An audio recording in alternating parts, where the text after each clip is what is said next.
So I have some more evidence for you today regarding Michelangelo's creation of Adam.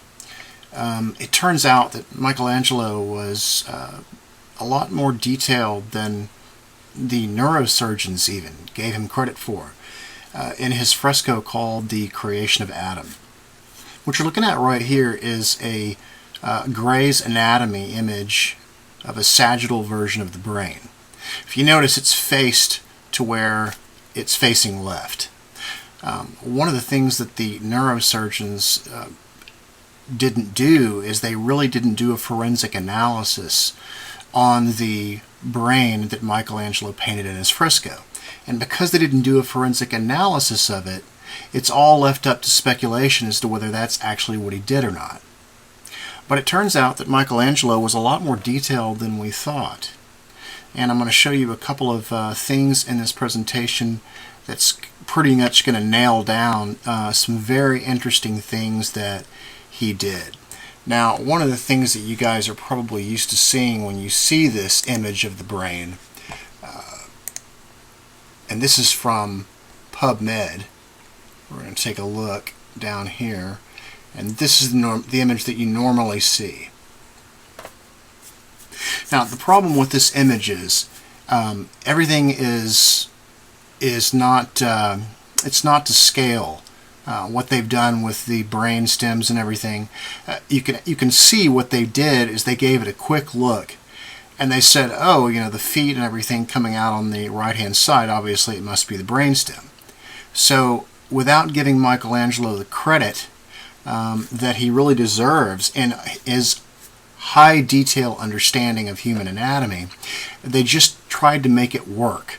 And as you can see right there, the cerebellum is skewed right here. It's all stretched, and then the brain stems that they're claiming is the brain stem or the spinal cord is not going directly into the brain like it should. It's off to the side, and they've got this strange gray matter around. But here's the key. Here's what they did, which was the worst part about it all, which we're going to actually go over part of in this video.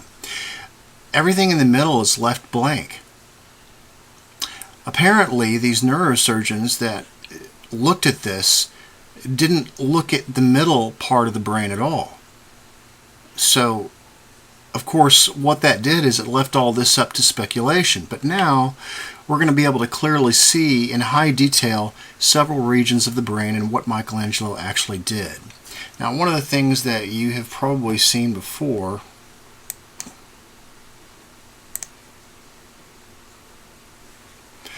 is you have probably seen, now these are taken from Gray's Anatomy, okay?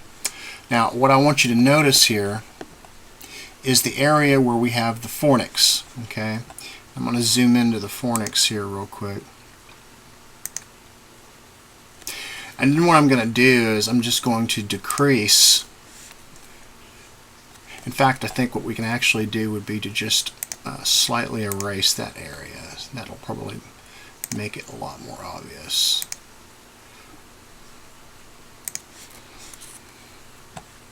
Now, if you remember, on top of God's robe, there's this fold that you see right here that stops right on his hip, okay? And what that actually is that is the fornix.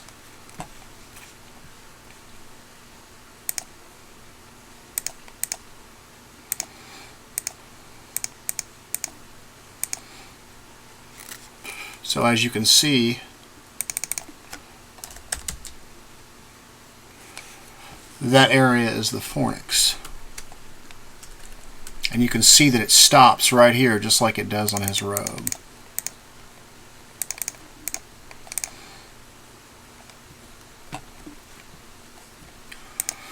Okay, now that is one of the pieces I wanted to show you. So that's one region we have right there, and that kind of centers the brain where it's supposed to be. Now the other part that we want to take a look at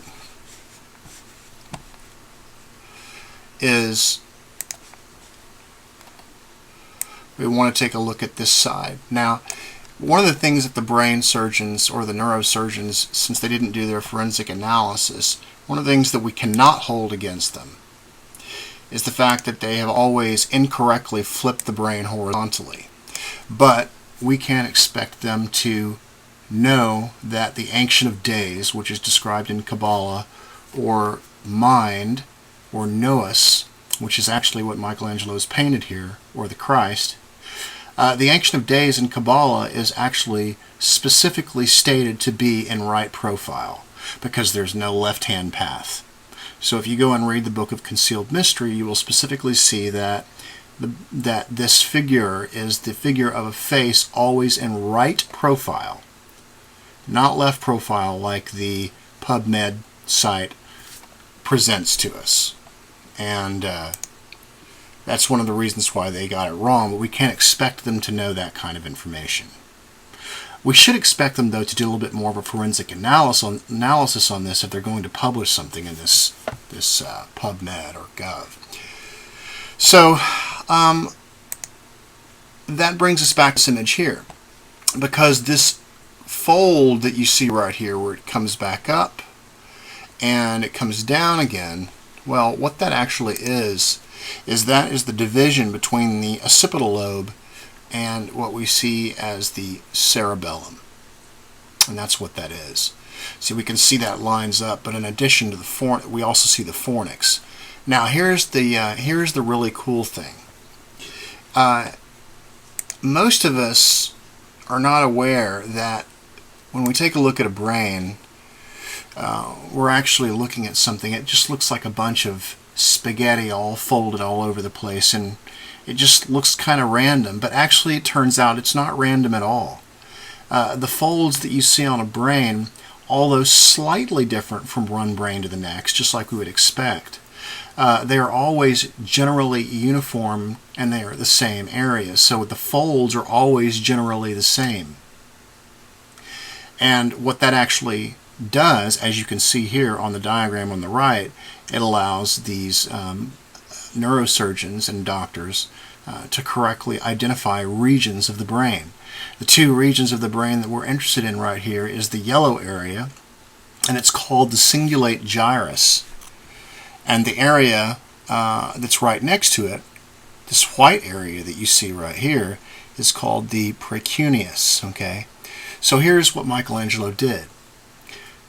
The new evidence basically shows that Michelangelo was actually looking at the folds in the brain, at the folds in the cortex, and he utilized the cingulate gyrus and the precuneus to cover the areas of God's head, his hair, his chest area, his shoulder, his arm, and all the way as it stretches around Eve. And even Eve's head is also covered in the lines of the folds, which is what he actually did. So let me get to the image and show you what he's actually done here.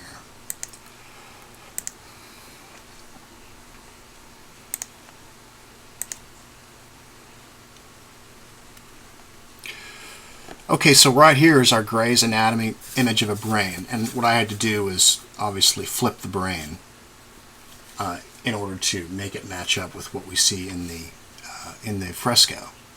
But that's all I did. Nothing else has been changed. The area that's highlighted in blue are those two regions I'm telling you about. That's the precuneus and also the cingulate gyrus.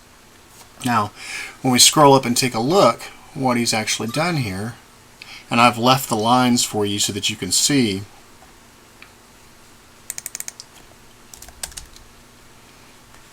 You can see that the lines that are actually in the folds of the cortex that cover those areas, he's even done the hair like it, the lines that cover the face, the shoulder, the chest area. And as his arm comes around, when it gets to his elbow here, his elbow is actually bending in the exact same area that we see right here. So this area right here is the elbow.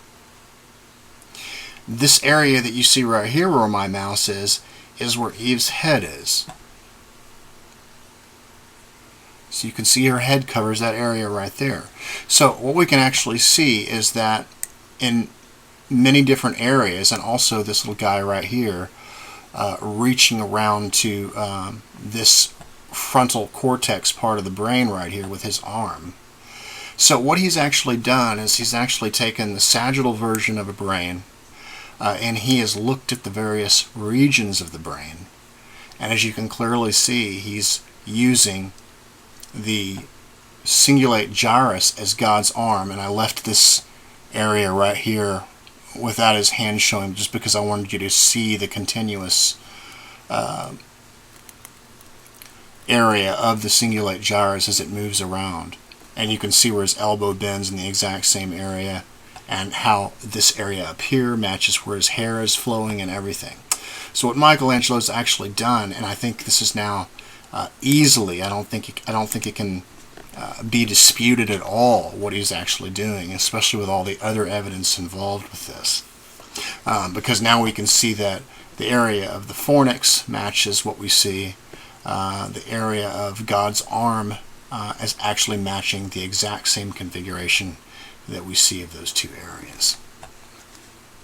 So very interesting, and this is actually Gray's Anatomy. You can find this out on the internet if you're looking for it. There's several different Gray's Anatomy images out there, but he's actually shown us this, and as you can see, the area of the occipital lobe and the cerebellum, how they separate, and there's like kind of a crack in between them. That's exactly where they should be, right here in this. So yeah, he's definitely there should be no question now to any neurosurgeons or anything that this is what he's done. And the real key to knowing that this is flipped the correct way horizontally is the characteristic of what we see in the cingulate gyrus and the precuneus, in addition to the fact that the fornix comes out right here and then stops on top of his robe, just like what we see right here. So anyway, some new evidence I wanted to show you so we can clearly see what he has used in the folds of the brain here, and the folds of the cortex, to represent God's head, his chest, shoulder, arm, elbow area, all the way down, wrapped around the corpus callosum. And then we can even see Eve's head here, this guy, and his arm moving up into the center area from the frontal cortex. So I hope you guys had a great 4th, and I will talk to you soon.